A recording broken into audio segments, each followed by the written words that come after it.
First one is challenger, who plunges into the industry because of challenges it presents. So he would have studied the market and he would have studied what all challenges you have.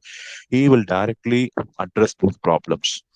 The 20 years back, when mobile phone handsets were not available in India, people who were foresighted and thought about it introduced mobile phones at that period and earned huge profits, right? So they will keenly look after the market situation, and they will see what all challenges are available in the market, and they will address those challenges by inventing products.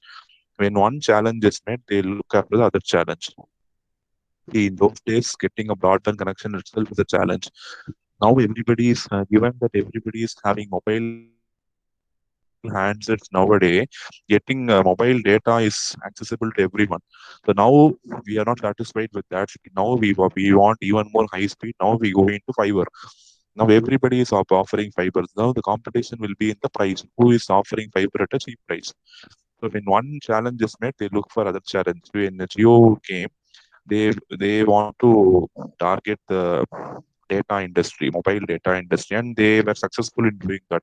Once that is saturated, they want to now target fiber, because through fiber they are going to send TV signals also. So it's all in one purpose, right? So when one challenge is met, they look after the other challenge. So they keep on addressing challenge by their products.